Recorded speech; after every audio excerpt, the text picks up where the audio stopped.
બે દિવસનો આ સૌરાષ્ટ્રનો પ્રવાસ છે। અમારા જૂનાગઢના કાર્યકર્તાઓ, શુભેચ્છકો અને ત્યાંના સ્થાનિકો સાથે એક સંવાદ રાખેલો છે। દરેક જિલ્લાઓમાં સ્થાનિક પ્રશ્નોના સંવાદ રાખ્યા બાદ ત્યાંના જે લોકલ પ્રશ્નો છે એ સરકાર સાંભળતી નથી, ત્યારે એક પદયાત્રા કરીને કાર્યકર્તાઓની સાથે કલેક્ટર ઓફિસ સુધી જવાનું। કલેક્ટર ઓફિસની બહાર અમે સૌ ઊભા રહીએ, કારણ કે અમે અવ્યવસ્થા કરવા નથી માંગતા, અને અમારા પ્રમુખ શહેર અને જિલ્લાના એ ત્યાં જઈને આવેદનપત્ર સુપ્રત કરે। એ આવેદનપત્ર સ્થાનિક લોકોની સમસ્યા અને સ્થાનિક લોકોની માંગણીઓ એ મુખ્યત્વે ઉજાગર કરવાનો એક જવાબદાર રચનાત્મક વિરોધ પક્ષ તરીકે અમારો પ્રયત્ન હોય છે। એના ભાગરૂપે આજે જૂનાગઢનો કાર્યક્રમ છે, એ પછી ચારણ સમાજનું સોનલ આઈમાની શતાબ્દીની ઉજવણી છે, તો એ નિમિત્તે ત્યાં મઢડા ખાતે સોનલ ધામમાં દર્શન કરવા માટે પણ હું ત્યાં જવાનો છું।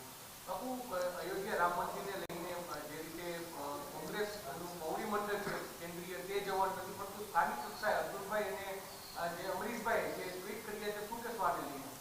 સૌથી પહેલા વાત એ છે કે આપણા હિન્દુ ધર્મમાં કોઈ પણ બાબતમાં સર્વોત્તમ નિર્ણય એ આપણા શાસ્ત્રો મુજબ, આપણી પરંપરા મુજબ શંકરાચાર્યજી મહારાજ હોય છે। શંકરાચાર્યજી મહારાજ જ્યારે એમ કહેતા હોય કે જે મંદિરનું કામ પૂર્ણ નથી થયું એની પ્રતિષ્ઠા ન થઈ શકે।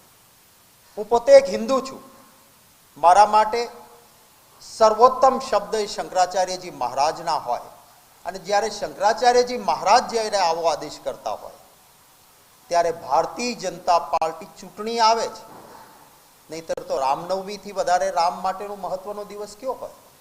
રામનવમીના દિવસે આ પ્રતિષ્ઠા મહોત્સવ થઈ શકે, પરંતુ ના, કામના નામે મત મળે એમ નથી તો રામને વટાવો।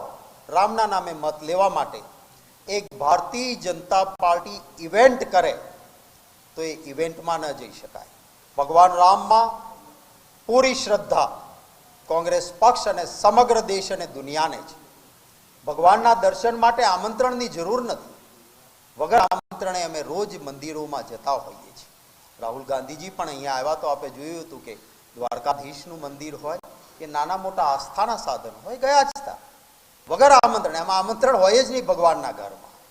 બીજી બાબત મહત્વની એ છે કે ભારતીય જનતા પાર્ટી આ જે ઇવેન્ટ બનાવી રહી છે ત્યારે મારે એમને પણ કહેવું છે કે ભવ્યતાથી ભગવાનના આશીર્વાદ મળતા નથી, નહીતર તો ભવ્યતા રાવણ પાસે હતી, સોનાની નગરી હતી, સોનાના મહેલ હતા, પણ દિલનો ભાવ નહોતો।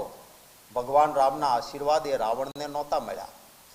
એક શબરીમાં, એક આદિવાસી માં જેની પાસે કોઈ ભવ્યતા નહોતી પણ દિલનો ભાવ હતો, તો એક બોર ભેગા કર્યા હતા, એને ભગવાન રામના આશીર્વાદ મળ્યા હતા। એટલે ભવ્યતાથી ભગવાન ન પ્રાપ્ત થાય, દિલના ભાવથી ભગવાન પ્રાપ્ત થાય, આ સત્ય હકીકત છે। ભગવાન શ્રી રામના દર્શન માટે જ્યારે પૂર્ણ મંદિર થયા પછી, જ્યારે શંકરાચાર્યજી મહારાજો પણ એકતાથી, એકરૂપતાથી કહે કે હવે મંદિર પૂર્ણ થયું છે, તો અમને કોઈ આમંત્રણની જરૂર નથી। ભગવાનના દર્શન કરવા માટે એ મંદિરમાં એક કોંગ્રેસી જરૂર જવાના છીએ, પરંતુ ભાજપની ઇવેન્ટમાં ન જઈ શકાય। અર્જુનભાઈ હોય, અમારા મિત્રો હોય, દરેકને અમારે ત્યાં ભાજપ જેવું નથી કે આકા ને બોલા दूसरी सांस नहीं निकल सकती है। વ્યક્તિગત અભિપ્રાય, આંતરિક લોકશાહી એનું સન્માન કોંગ્રેસ પક્ષ કરતી હોય છે, પરંતુ આખરે જે આદેશ, પાર્ટીનો જે નિર્ણય હોય છે એને અમે બધા જ માનતા હોઈએ છીએ। એટલે કોઈ આમાં કોઈ આસમાન તૂટી પડ્યું કે પાર્ટીની વિરુદ્ધ લાઈન કોઈએ પણ લીધી નથી। જે કોંગ્રેસ પાર્ટીના આપ એક સ્પષ્ટ નિવેદનને જોશો તો એમાં સ્પષ્ટ લખ્યું છે કે કોંગ્રેસ પક્ષ ભગવાન શ્રી રામના પૂરા સન્માન આદર સાથે, દેશની ભાવના સાથે કોંગ્રેસ પક્ષ છે। આ વર્ડથી શરૂઆત થાય છે, પરંતુ ભારતીય જનતા પાર્ટી રાજકીય ઇવેન્ટ કરતી હોય અને જેમાં શંકરાચાર્યજી મહારાજો એમની પણ વાત હોય કે પૂર્ણ મંદિર થયા પહેલા પ્રાણ પ્રતિષ્ઠા ન હોઈ શકે, ત્યારે ચૂંટણી ટાઈમે રાજકીય ઇવેન્ટ એનો સવિનય અસ્વીકાર કરવો એ પણ જરૂરી હોય છે. અલ્પેશ ઠાકોરે એવું નિવેદન આપ્યું છે કે કોંગ્રેસ લાવવાની વિચારધારા રાખે છે. શું કહેશો આ લઈને આમંત્રણનો અસ્વીકાર કરી? કમળા હોય તે પીળું ભાળે એવું છે. આ જ અલ્પેશભાઈ કોંગ્રેસમાં રહીને નરેન્દ્રભાઈ મોદી માટે અને ભાજપ માટે બોલ્યા હતા. આ કેમેરાની આંખ થોડીક ફેરવી એ બાજુ, એના જૂના નિવેદન કાઢી અને ટીવી પર બતાવજો, પછી મને પૂછશો તો વધારે મજા આવશે. Thank you very much. આભાર.